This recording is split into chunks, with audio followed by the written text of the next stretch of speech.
Who is going to be the first to take that trip to Goon City?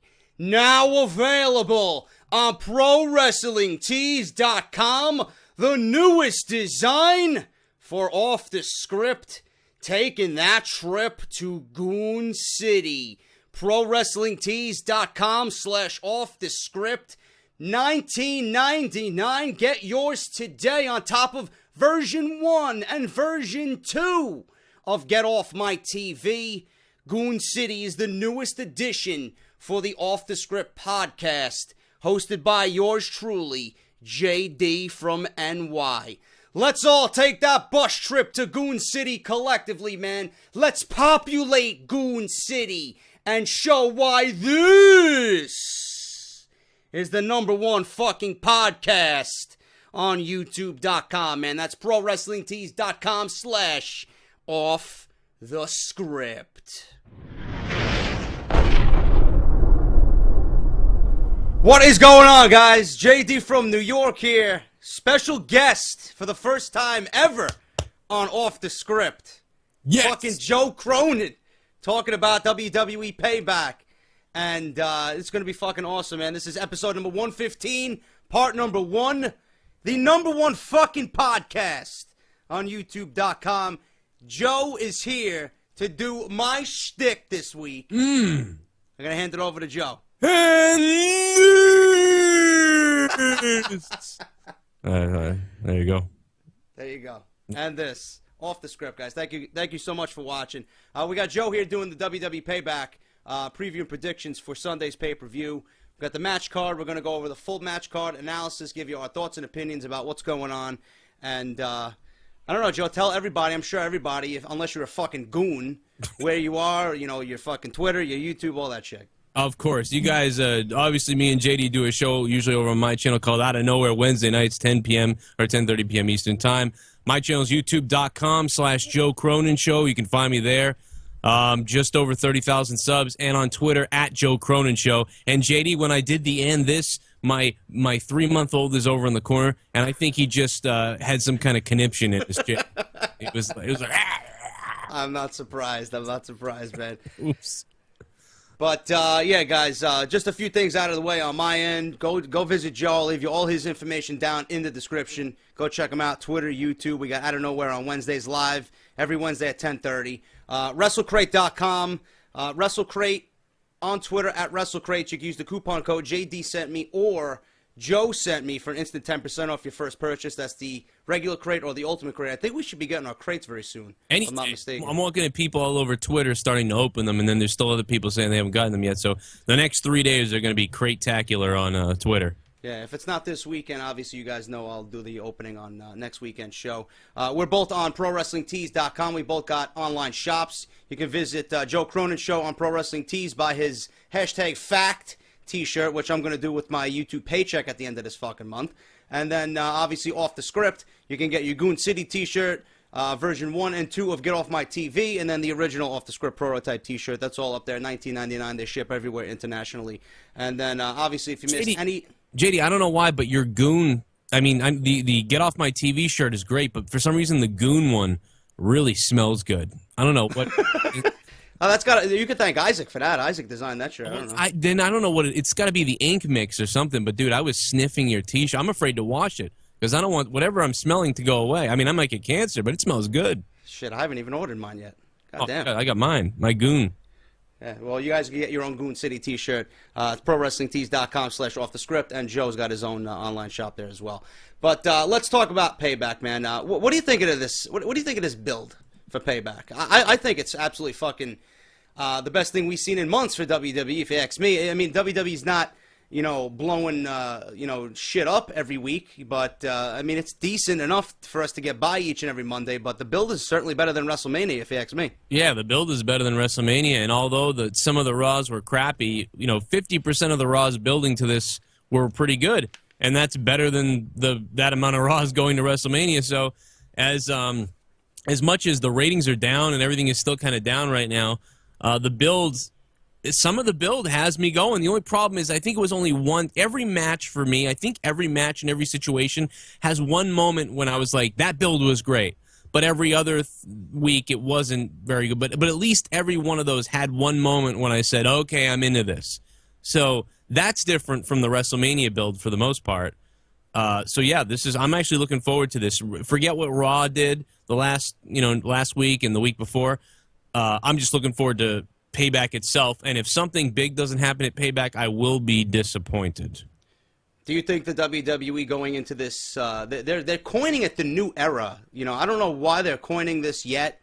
Do you think the WWE going into this new era is going to give us something that we can all be excited for the rest of the year? Do you see promising WWE 2016 with all the influx of new talent from NXT? We're about to find out if this is really the new era or if it's the build of Roman Reigns. It's going to be one of the two.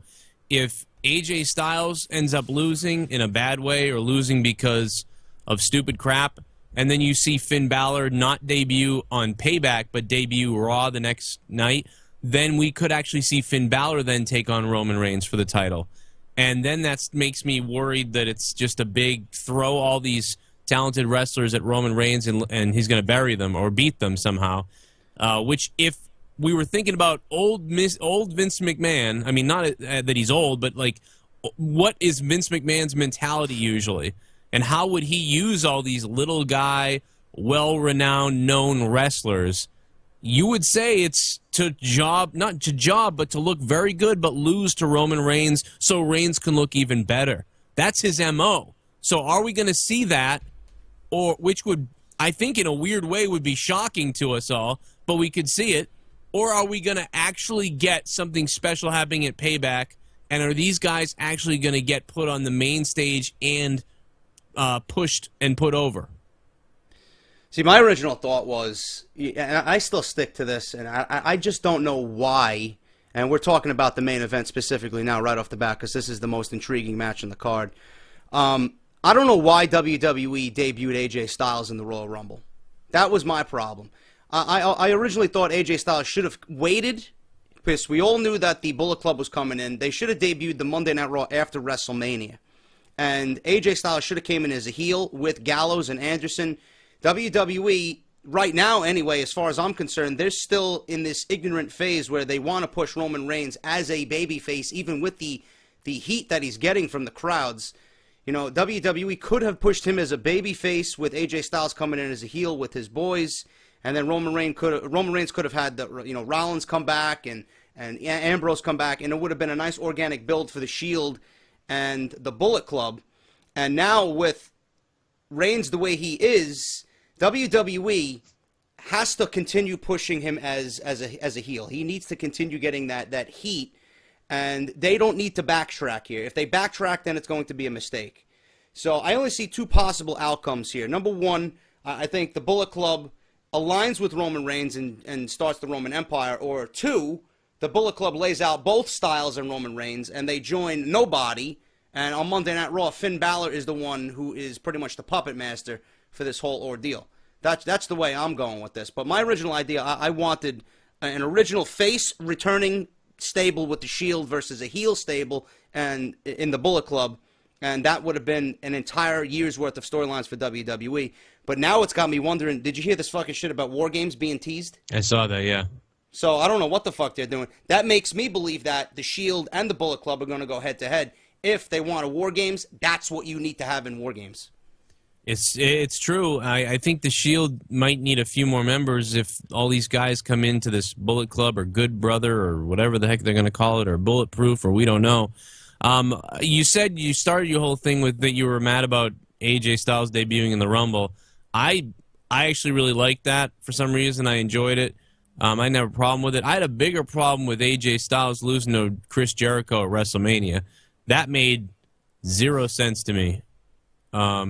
And I don't, to this day, understand the point of it, because then now you get Jericho versus Dean, and that really kind of, I mean, what was the need to have Jericho beat AJ Styles at WrestleMania? That just threw me. That is number two, right behind Sting losing to Triple H. Like, Sting losing to Triple H just makes me, I stare off into space in disappointment, embarrassment, confusion. Like, if there are sometimes, JD, when I wish there was a time machine available so I could go back and, change something. That is the number one thing. Sting and Triple H, that made no sense. But Jericho and AJ Styles, I mean, I'm just like, why? And I still, to this day, if you watch that match, at the end, Jericho looked messed up. Jericho looks like he popped his jaw out of a socket, or he put a tooth through his lip or something. But it was just awkward. Their match it was okay, but their match was it Fastlane? Their match at Fastlane was awesome. Yeah, I actually enjoyed that match better, to be honest with you. WrestleMania was awkward for them. I don't know why. They still did a good job. It's just it was wasn't clicking on all cylinders, and then Jericho wins, and that just go, what the hell? See, another thing, being that we're talking about AJ, another thing that bothers me is that bothered me too, by the way. Right. But another thing that bothers me and concerns me going into Payback is this Roman Reigns AJ Styles feud a one and done deal? Is this going to be it? Will this be, just a one-match deal for both guys, and then Roman Reigns moves on to someone else? I am afraid, and we mentioned this on Out of Nowhere, I'm afraid that this is going to be a Finn Balor, AJ Styles, Bullet Club whole situation. They're gonna turn around and just separate those guys and have their own thing going on, and Roman Reigns is going to be stuck with nobody. So we don't know whether WWE considers him a face or a heel. John Cena already told us that he's coming back on Memorial Day. Will WWE build Roman Reigns and John Cena for their next big feud for the summer? That's what I'm worried about. If I see I'm telling you, man, if I see John Cena versus Reigns, I mean, what is the selling point there? I mean, it's a possibility. We could see Styles and Balor come out of Payback feuding for the rest of the summer. Right. And Roman Reigns can realistically go up against John Cena. But who the fuck wants to see that? We don't even know what Roman Reigns is. Is he a face or is he a heel? Yeah, man, I don't know. That is, I don't either, because then you get Roman Reigns, who's over with 30% of the crowd, all the women and some of the kids and some of the teenage kids, because I believe that really half of John Cena's fans are with Roman Reigns. Half of them are with Roman Reigns. So Cena still has more fans, in my opinion. I think Cena's over with 45 to 50% of the crowd still, depending on what city they're in. And Reigns is over with 30% of the crowd. But 30% of that crowd is John Cena's crowd mostly. So if you get Reigns versus Cena, you'll literally have 45% of the audience cheering, and then they'll have to decide. And the other 60% just pissed off that they're watching this. So, but on the flip side of that, if you have Balor versus AJ Styles, then you're going to have 60% of the crowd not knowing what the fuck they're watching. Because as we know, as I believe, 60% of the crowd still does not watch NXT or care or know. They don't know who Balor is. If Finn Balor comes to the main roster and he lines himself with Gallows and Anderson, will the crowd really embrace them, or will they go against them? To me, I think the crowd's going to embrace them because of Finn Balor's presence there. So I think that's going to backfire on WWE. Yeah. I want him to be a face. I don't know about you. Everybody says he was a great heel in New Japan. He's got the makings of a great heel. His act is stale. But, I mean, we haven't seen him on the main roster yet with what he built in NXT. At least give us that Finn Balor for a little bit and then turn him heel. Yeah, that's what I would expect. I mean, I would totally expect the same thing. I would expect Balor to be a face for a while. And then when that gets sort of stale, he can go heel mode for a while. And then it's easy to bring Balor out of a heel mode, right? Because once you make Balor go heel, eventually when that gets stale, it's easy to bring him back. You put him up against somebody the people hate, and then Balor says something against this guy in the ring like, I think I'm going to have a demon come. You know what I mean? And all of a sudden you're like, oh, the demon's back. It's been gone for all this time, and holy shit. And then now he's over again. Yeah. And I don't know what accent I just tried to do, but it doesn't fucking matter. I had it pretty good the other day. Finn Balor, I was doing this whole thing, and now I lost it, JD. I don't know what. It's because I'm on your show. But no, I think that he is easy. You get an easy run from Finn Balor. You get a year of face of Balor on the main roster or more, then you get heel Balor, and then you bring him back to face again. I mean, that's 3 years right there. It's not like the Big Show where you got to flip him 17 times in 2 years. But by the way, get off my TV. He did. Everyone from your T-shirt is off the television. Is that a coincidence or what? Well, I mean, we'll talk about Ryback in a second. He's on the pay-per-view, which I don't know why. Have you seen him? Is he? Why would I want to see him? But I mean, I don't think I haven't seen him do anything. Yeah, we'll discuss that. I actually recorded part of my iTunes podcast this morning, and I talked about how this match that he's in literally makes no sense because we haven't seen anything from these two guys in 4 weeks. So why is it happening? I don't know. Another thing I wanted to ask you, do you think the ratings decline is Roman Reigns' fault? I think it's not Roman's fault. I think it's WWE's fault because I don't know. First of all, I don't know how much control he has over his creative control he has at all. But obviously, it's WWE's fault because he should be heel. If he was heel, it would make everything more interesting. It's not interesting enough. I think even if you make him heel, you can even make him heel towards the people who don't like him like us. You could easily do what they do with Cena. The only difference is Cena goes, I know you don't like me, but I like you anyway. That's ridiculously freaking raging. But not in a good way. It's not like, oh, you're going to get more heat, John, if you do that. No. Make him heel. Make Roman say things like, look at all these loser guys out here. They wish they'd be like me because then, they want all these girls here. And then the girls would scream like, yeah, we do want to sleep with you. We do want to ride your dick, Roman. And then like the little kids for some reason would scream for him. Even my 6-year-old son he loves Roman. He doesn't understand. He just likes Roman Reigns. He thinks he's cool. Now, I think a better way for me to rephrase that was: do you think WWE is going to concern themselves with the low ratings and then eventually blame it on Reigns and take the title off of him in like a hot shot moment and give it back to someone who they know that can generate interest, like a John Cena? Well, yeah, you could see it go back to Cena for sure. I don't know because Vince McMahon has put so much into him. Think of the build that he's put into him. I think if anything, I'm scared of this, JD. To be honest. I'm scared that Vince is going to say, we brought up Kevin Owens, we brought up AJ Styles, we brought up all these guys, and look at what the ratings are doing. You know what I mean? I'm afraid Vince is going to blame them. Yeah, but I fully agree with you, and that's the way Vince's track record goes. But you realistically can't do that after giving us over 2 years of fucking garbage. Mm-hmm. You shove garbage down our throat for 2 years, people are going to go watch something else. You have to really continue putting on that Monday Night Raw after the Raw after Mania, the one where Sami Zayn and AJ Styles went at it. Yeah. That Raw was fantastic. You got to put on Monday Night Raws like that every single week for the rest of the year to say, holy shit, WWE's on a hot streak right now. They're fucking generating a good product. You can't give us 1 or 2 good shows and then just fucking backtrack on that and expect people to come back. This is what's going to happen, though. I'm afraid, JD, because if even though Roman Reigns isn't cutting it fully, he's got that 35% of the crowd going, purchasing his shit, doing all kinds of stuff. But I'm worried because if you put the belt on AJ, say, now you've got all of us amped up and ready to go, and we're loving this. But now you've got those other people who are now they're like bitching and moaning like, who's AJ Styles and why does he, you know what I mean? So either way, it's like the audience is divided. It's never been like this before. It really hasn't. Even in the Attitude Era, when we had Canadians and Americans opposing each other, when you went to Canada, everybody cheered for Bret Hart and everybody booed Stone Cold. When you came to America, it was the opposite. Everyone cheered for Stone Cold and booed Bret Hart. But now you have half the crowd liking something, the other half liking something else. So one part of the crowd is always bitching and complaining, and it's more than just one part and one part. It's like 4 different parts of the crowd. So I really believe that there's a problem, and you've said it a million times, and I've said it as well, and it's obvious for everybody else watching, and you know what I'm going to say. Daniel Bryan was the only one who could get, I would say 80% of the crowd was behind Daniel Bryan, if not 90%.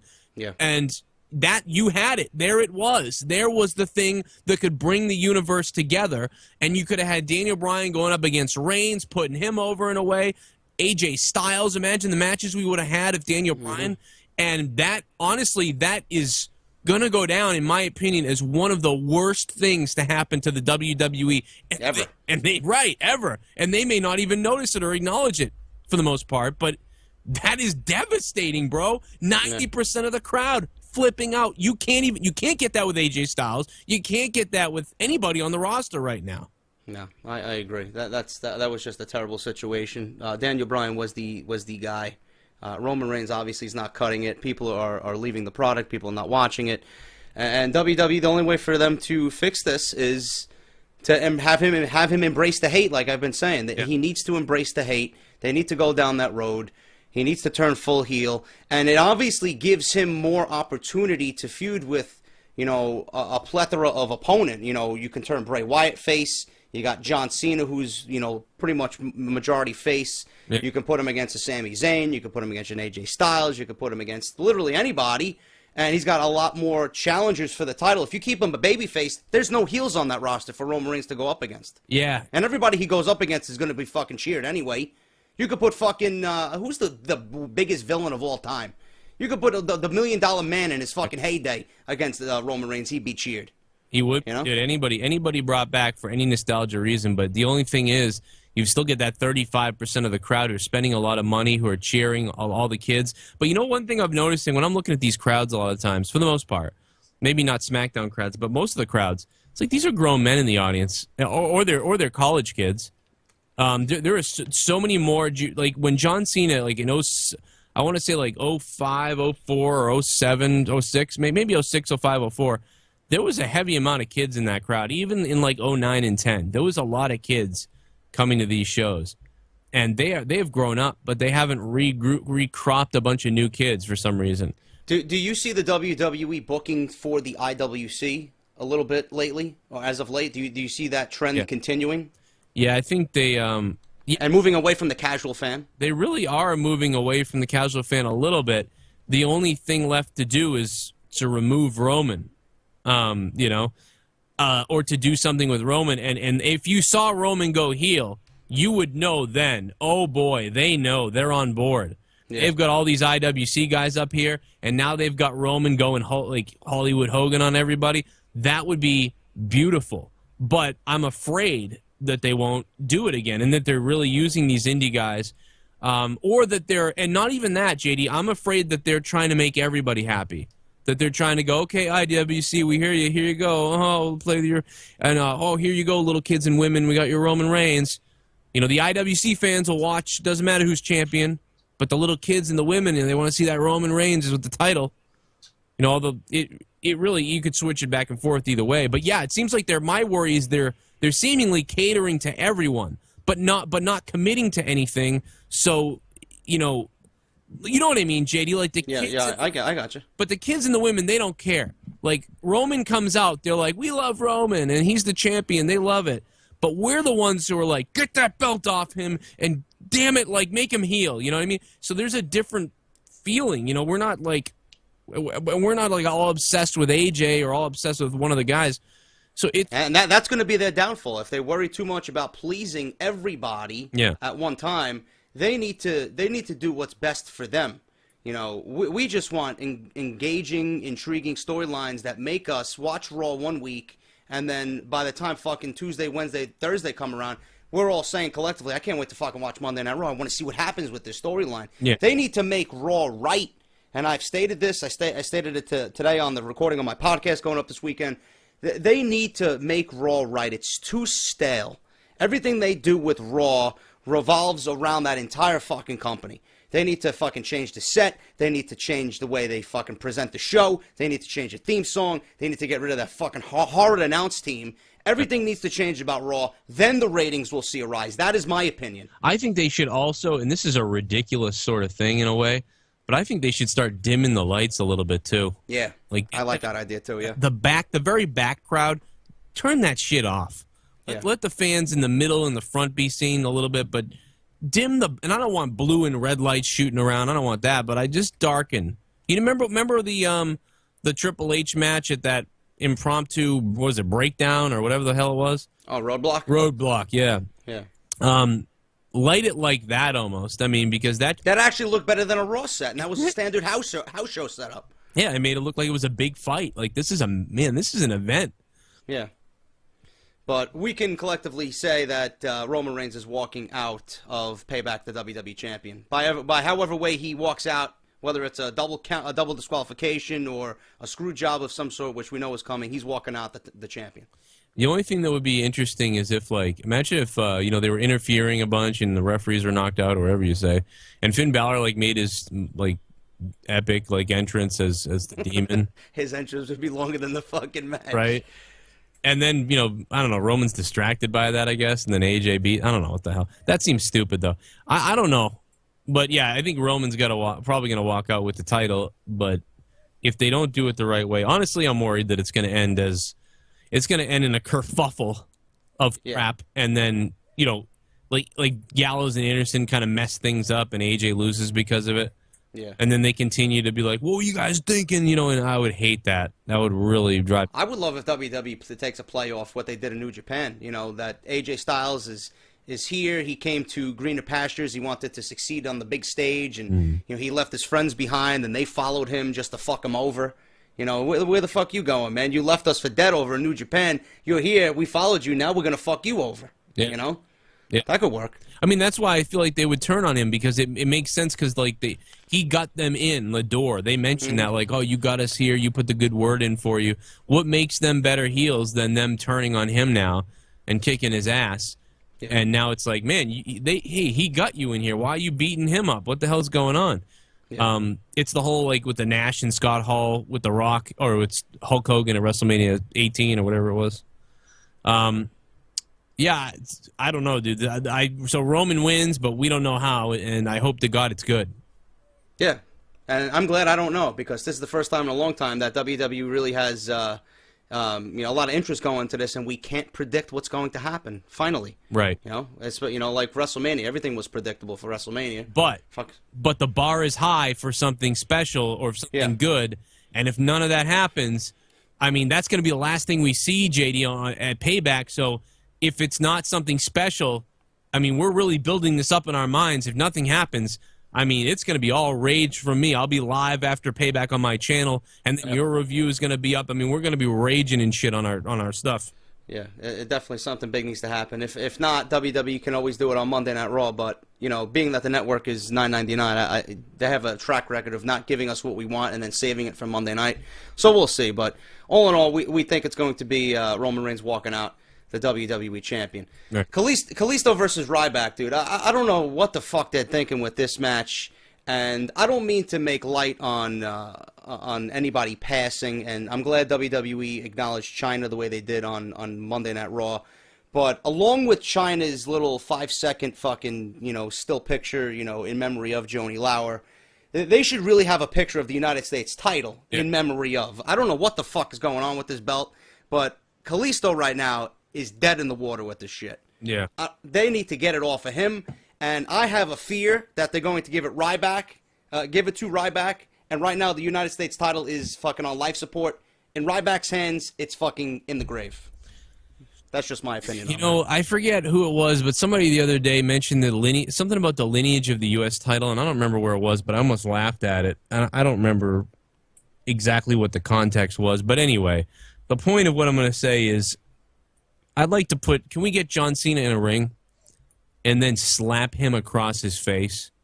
I want to put John Cena in a ring and then slap him across the face, because as much as I don't like John Cena, the WWE might as well put him in the middle of the ring, Vince McMahon come out himself and just slap him across the face.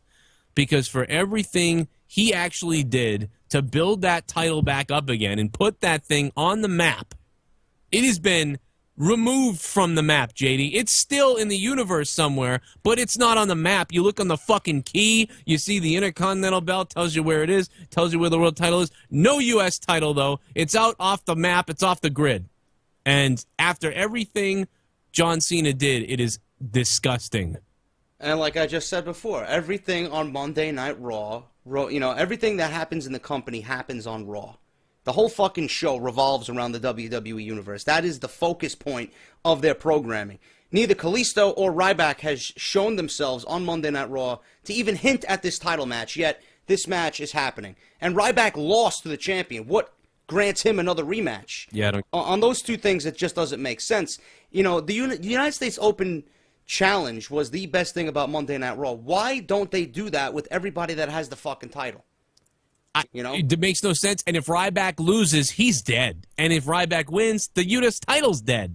So exactly, it's perfect. All kinds of bad, man. Like if he can't win at WrestleMania, Ryback couldn't win at WrestleMania.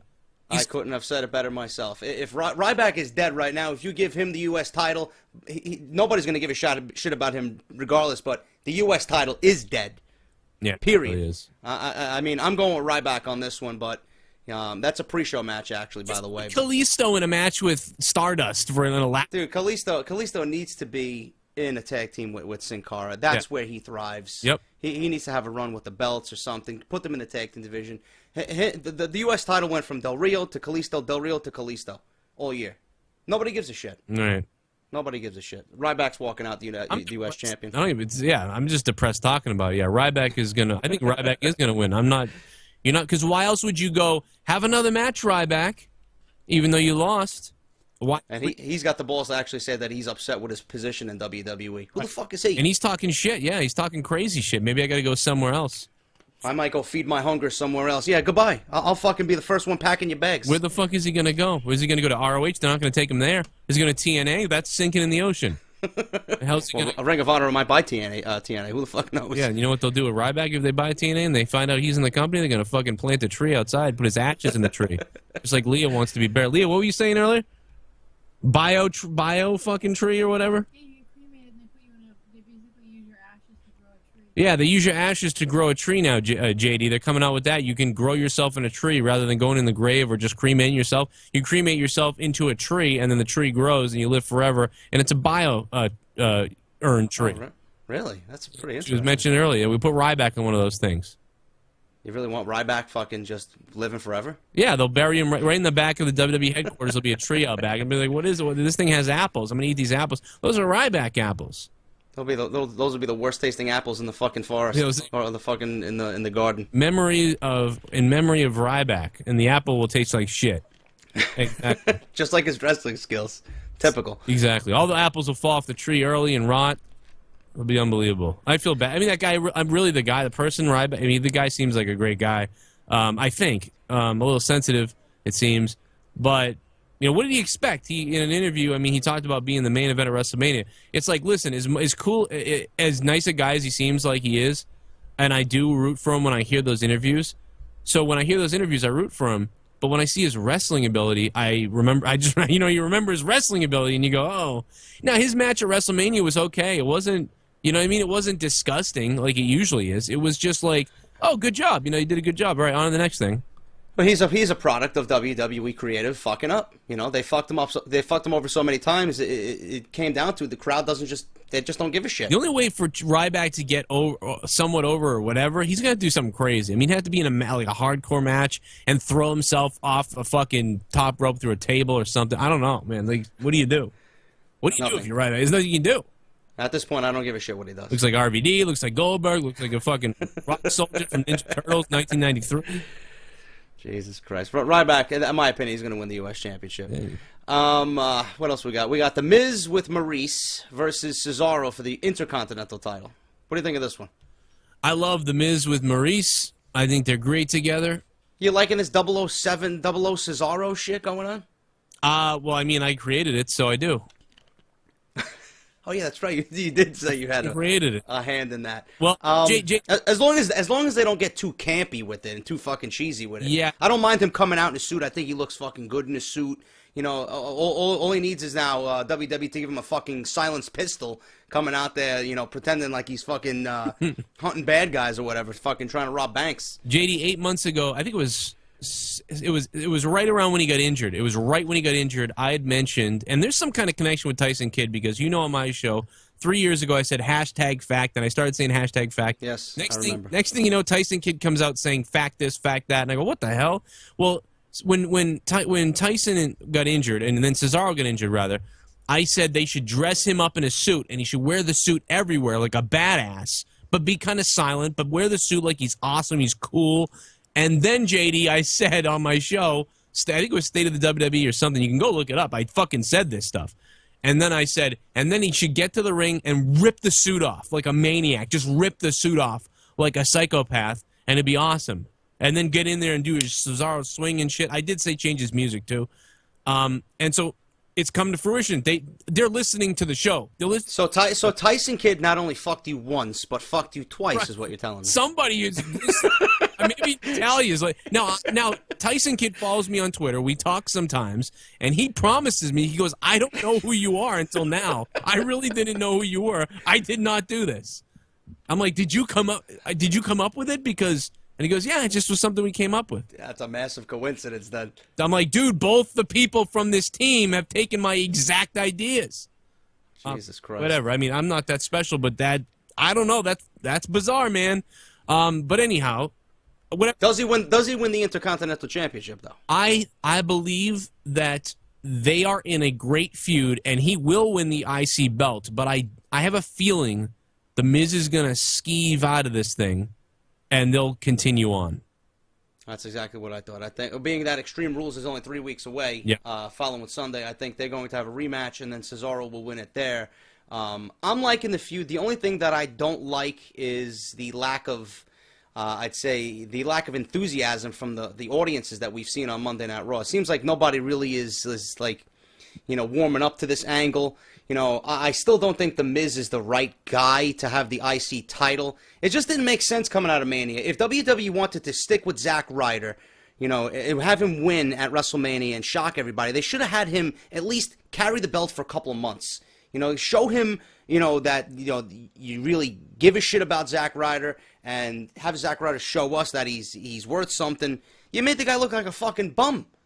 You took the belt off him in one fucking day, yeah, and then you gave it to The Miz, and nobody gives a shit about The Miz because The Miz has been fucking trash for 2 years. Why? Dude, it's really curious. Think about it. Like, I mean, did they wanted to give Zack Ryder a moment? Because that can be the only reason for this. Because if you wanted to make The Miz, like, hated and then have Cesaro come back to save us all, you would have had him show up the next night on Raw or whatever with The Miz, or show up to go after The Miz and surprise us all. But to give it to a guy who wasn't even supposed to be in the match, only there because Neville got hurt, why are you going to give him the belt? I said Kevin Owens should still be the Intercontinental Champion. Yeah. Having that outcome at WrestleMania and then having him thrusted into a feud with Sami Zayn on Sunday, that would have made not only that feud that much better, but the Intercontinental Championship would have looked that much better as well.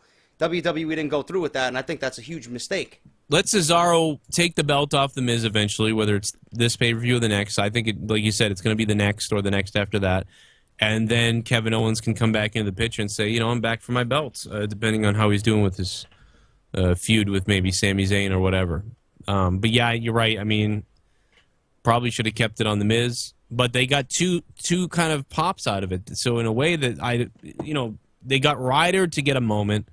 The people popped for it. They took it away from him, and the people kind of were shocked by that. I'm not hating on The Miz either. I think The Miz is a very, very good mic talker. He looks like a champion. It's better than Del Rio as a heel. Oh yeah, definitely. That's for certain. But in the WWE, I'll say Del Rio's a great guy outside the WWE. The only thing that I have a problem with is I can't see The Miz as a credible champion yet. That's just where I stand. But I think The Miz is going to walk out of here with Maurice, especially. It's going to be some screwy finish. He's going to interfere and cost him the match, Cesaro. Yeah. And I think next month they'll have a rematch. And like you said, it's either Extreme Rules or I don't know what's next, either Battleground or Money in the Bank. I don't know what one of them pay-per-views, but Cesaro's going to end up winning this thing.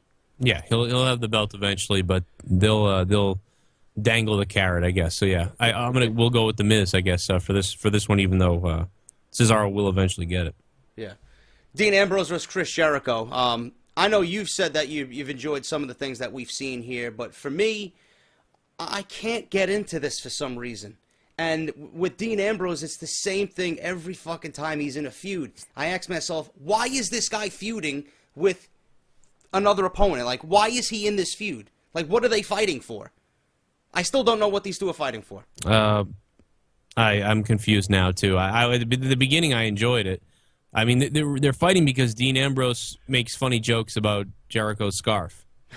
I mean, like what? You know, because he's crazy. He's a lunatic, and he made a joke about Jericho's scarf, and then Jericho said, "You idiot!"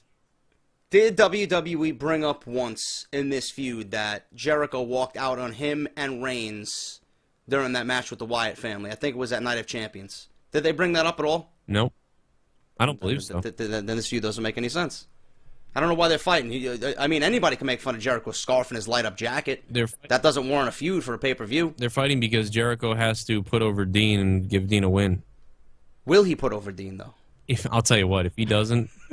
See this? You see this microphone, JD? Everybody look at this microphone. It's very long. This is kind of like a penis. I'll shove this fucking microphone up my ass during my live review after Payback on YouTube.com/Joe Crone Show. I'll stick this mic up my ass if Jericho beats Dean Ambrose clean. Or beats him at all. Fuck it, beats him all. Because we've seen Dean Ambrose lose in every way possible for the last year and a half. Okay? We saw him tote around weapons at WrestleMania and before the build-up to WrestleMania, then not use them at all at WrestleMania. We've seen him lose to a television set. We have seen Dean Ambrose act like an idiot lunatic for no reason and then go nowhere with it.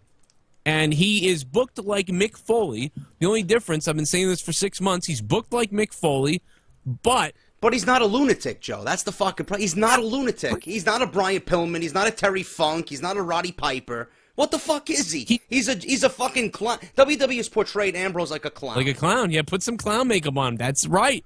Bozo the fucking idiot. Exactly. Put that shit on him. If he was allowed to take it a step further or to be hardcore, it would be awesome. Because who knows what Dean Ambrose is going to do? Yeah, and he actually had his request for a much hardcore match against Brock Lesnar at WrestleMania turned down. You know, being that he lost to Brock Lesnar the way he did, I think it only makes sense that Ambrose comes into Payback and wins. He gets his own payback against WWE. That's what this is. This is his payback. I would think that's why I'm going with Dean Ambrose. I'm sure you're going with Dean Ambrose. Yeah. Yep. I'm going with Ambrose. I swear to God, I'll razor blade my privates off if Chris Jericho wins. And hey, quick plug, JD. Quick plug, everybody, because I'm a shameless son of a bitch. Tonight, feel free. Tomorrow night, Friday night, April 29th, if you're in Massachusetts or around the area, Brockton, Massachusetts, guys, Veda Scott from ROH and a bunch of local wrestlers, Top Rope Promotions, Teddy Goods. His partner just got signed by WWE, and he's being looked at by the WWE. Lots of guys, Brockton, Mass, Top Rope Promotions, 7 p.m. Eastern Time, Friday night. I'm going to be doing commentary. Come out, have a beer, have a party. It's going to be loaded in Brockton, Massachusetts. Check out Top Rope Promotions Facebook. Thank you. Shameless plug. Yeah, that sounds like a good time, man. I got to make my way out there, man. I'll get you out here. I don't know what we'll... Also, guys, another shameless plug for Joe. We're recording this on Thursday night. You guys are listening to this Friday. Friday, monetize this on Joe's channel. What time? 11:30? Yes, tonight, 11:30 p.m. Eastern Time. So when I get home from this wrestling event, a little bit weird, then I jump on and go live for monetize this around maybe 11:30 or midnight Friday night. So I'm going to assume Joe's not going to be too trash because he has to call wrestling matches, but he'll be trashed after at monetize this. I actually have a couple beers at the show, then I drive home, and then I get like redrunk. It's really weird. So monetize this is going to be a fun time. I may not drink at all or too much because I think I'm bringing my kid, so he's going to have a fun time. Oh, there you go. Well, that sounds like a good time. Let's see. Let's finish this up here. We got 1, 2, 3, 4 more matches. Let's run through this real fast. Sami Zayn versus Kevin Owens. I just love the dynamic between these two. The video package, I'm sure you agree, on Monday Night Raw, highlighting their history and their friendship. That was fantastic. I think everybody in WWE that they bring up needs one of those to get acquainted with the audience. But the gold of him shoving Zayn over, they got gold from that moment. Dude, I still cringe every time Kevin Owens powerbombs Sami Zayn on that ring apron at NXT TakeOver when he won the title. Yeah. Fucking brutal as fuck, dude. Dude, they did awesome, dude. This match could steal the night, you know? It's going to be the best match of the night, no question. This is the only match I have trouble picking a winner with. I'm going with Owens. I'm going with Owens here. I think Sami Zayn's going to get his redemption, probably win the Intercontinental title at SummerSlam. I'm still sticking to my guns on that. I wouldn't be surprised if, Kevin Owens got him, and they came back at it, or they just feuded on into SummerSlam, and at some point in that time, Owens got the title back, Because it's amazing. Sami Zayn, everybody thought he's this little guy. He's not going to get over. WWE's not going to feature him. He's been the most featured NXT guy that they brought up. He's been You know, a lot of segments every week. He's been heavily featured. Match with AJ Styles. The guy's fucking doing great for himself. I see him as the next Daniel Bryan. I see him potentially, 5 years from now, a WWE champion. Yeah, I think you're right. You're very right. He's just so over. He's got the right music, the personality. Kind of can identify with everybody, so that works for him. These two really, to be honest, I really want. If I was working in WWE, I would do nothing but push a ladder match for the Intercontinental title at SummerSlam with these two. Absolutely, that would reek of Razor Shawn Part 2. Yeah. Back in the day. I could see this as a WWE Championship match in the future as well. These two, like they said, they're going to be feuding forever as long as they're alive. So I'm going with Owens. You going with Owens? Yeah, I will go with Owens. All right, both Joe and I are going with Owens. Moving on, Charlotte with Ric Flair versus Natalya with Bret Hart. Bret Hart seems to be the main focus of this match because not only did he say that he doesn't have any desire to be there, he's criticizing WWE Creative and saying that they're a bunch of fucking half-witted idiots, and Triple H and Stephanie McMahon do nothing but get themselves over. So I'm sure WWE's going to welcome Bret with open arms for this match. But, there's only one winner here, and that's going to be Charlotte. I don't see anything else happening here. If Natalya wins, I will go on a rage. I will go into a rage that you will not be able to believe, JD, because if Sasha didn't win at Mania, and even if Becky didn't win at Mania, and you give it to Natalya months later to be the one to beat Charlotte, that, oh my God, dude, you don't even want to be here. I will break shit in my house. I may crucify a neighbor. I want Charlotte to win on her own without Ric Flair. I think that's going to happen on Sunday. I think Bret's going to be mixed in with Ric Flair, and then Charlotte's going to end up showing that she can win without Ric Flair's help. But she's going to end up walking out the champion. I think these two are going to play a part in it, and I don't think that's going to happen at all. I think either Ric Flair is going to interfere, but I'm really concerned about Ric Flair going to interfere, and then Bret Hart putting him in the sharpshooter in the ring while Natty has a submission on Charlotte, and then Natty wins the title.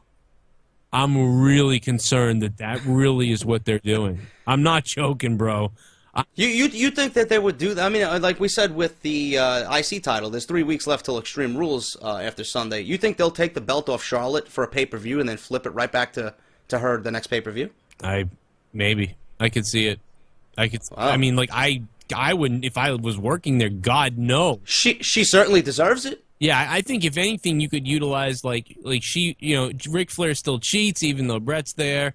Charlotte wins, and then at the end, Charlotte starts beating up on Natty, and Ric Flair gets in there again. And then maybe Bret's putting Ric Flair on the sharpshooter, and Natty does it, and they kind of do it after Natty lost.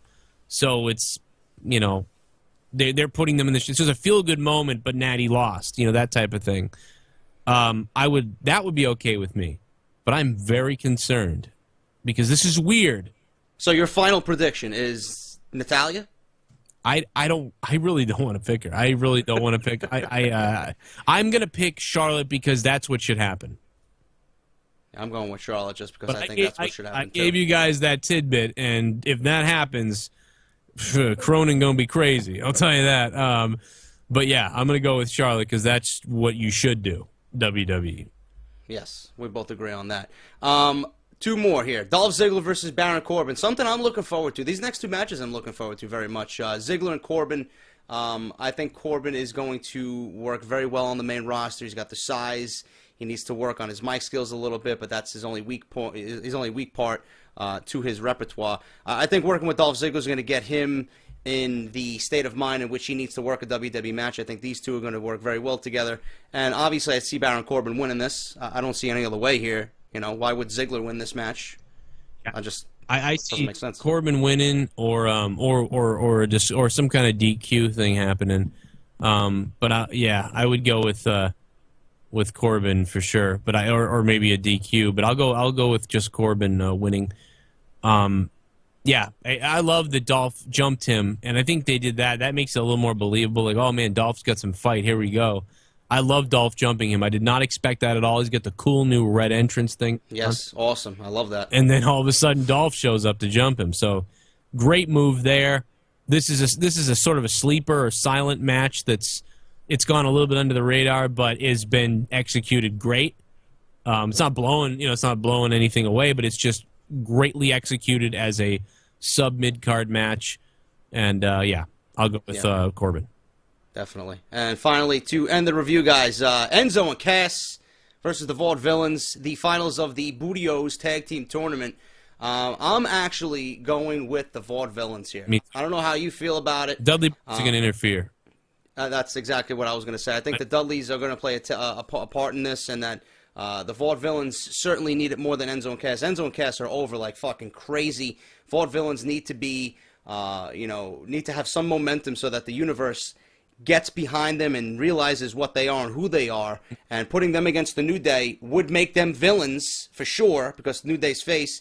It'll get them heat. It'll get them that momentum that they need. And I think Enzo and Cass will eventually get through the Dudleys, get to SummerSlam, beat the New Day, and be crowned the tag team champions then, because it just makes sense. All right. I mean, that could be it, or if the Vaudevillains take the titles. You know what I mean? You think so? I was hesitant to say that, but I don't think WWE has the balls to do that. That is very ballsy, but I think that they I don't think they want Enzo and Cass going up against the New Day. Two face teams? Yeah, two over face teams. Now you could do it and it would be great. But I don't think they want to do that. I think they would rather have, the Vaudevillains, taking on Enzo and Cass, and then Enzo and Cass beating them for the titles. But I don't know, I could be wrong, because otherwise just do it now. You would just have Enzo and Cass versus the New Day now. If that's what you want to do, they're going to do it now. But it does make way more sense, because you said this, and I've agreed. We both thought the same thing. The Dudleys interfere. Now you get the Dudleys and friggin' Enzo and Cass on a program together.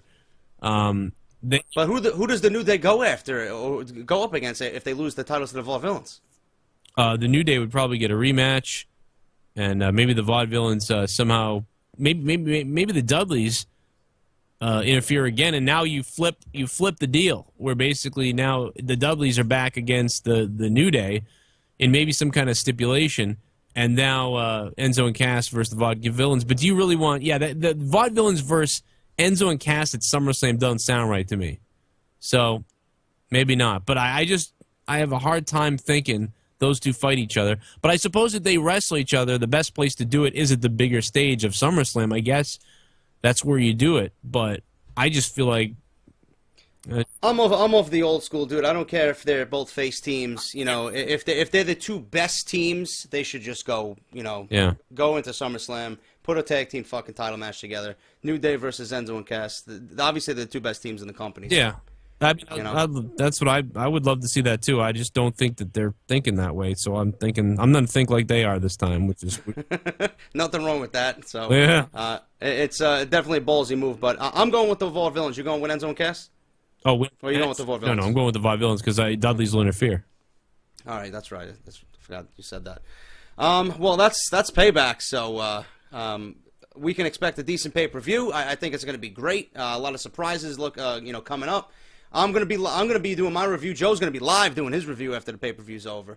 So before we get out of here, Joe, one more time, tell everybody where they can find you, what you're gonna be doing this weekend, and all Payback long. It's gonna be a busy one. This is Friday for everybody. So tonight, 11:30 p.m. or 11:30 p.m., maybe a little bit later Eastern time, we'll be live with Monetize This, which is kind of a late night shock jockey show. It's not necessarily wrestling, just a heads up. But of course, Sunday after Payback, I'll be live doing my review. And as I'm doing my review, usually when I see JD's review go up, I tell you guys that I've seen his review go up in case you want to jump ship and watch his review. Or when I'm off the air, you can watch his review. I'll be live after every Monday Night Raw, as I've always been the last 3 years, taking your phone calls and reviewing the shows, having a party. And, of course, also tonight, it's Friday, tonight, at 7 p.m. I'll be in Brockton for some live wrestling. So come on out to see that. Top Rope Promotions. Check them out on Facebook. And hit me up on Twitter, at Joe Cronin Show. And JD, man, great to be back on your channel. It's been a while since I've been on your channel, so I feel cleansed, man. There you go, man. I'll leave you all the information for Joe's channel linked down below in the description, guys. Part 2 for Off the Script. Big story. Seth Rollins will be in Chicago. Will he have a factor in the pay-per-view? I don't know, but he will be backstage at Payback. So we'll talk about that. There's big news stories going on all over the place regarding that. If he's going to play a factor into the pay-per-view. I want to thank Joe. Yeah, it's gonna be big, man. Man, I'm actually amped up for this. I don't know why, but I. So we'll see what happens. I want to thank Joe again for coming on the channel, doing Off the Script. Hopefully we'll have him on here a little bit more often, and he is the Intercontinental Champion. Yes. Fuck the Miz, whatever the fuck his name is. Yeah, real champion. I'm the champion. My name is the Jizz. There you go, man. All right, guys, thank you for watching. Hit that thumbs up. Make sure to check out all the links in the description below, and I'll be back with part 2 of Off the Script, episode 115, man. Flip the damn script. I'll see you guys. I'll see you guys tomorrow.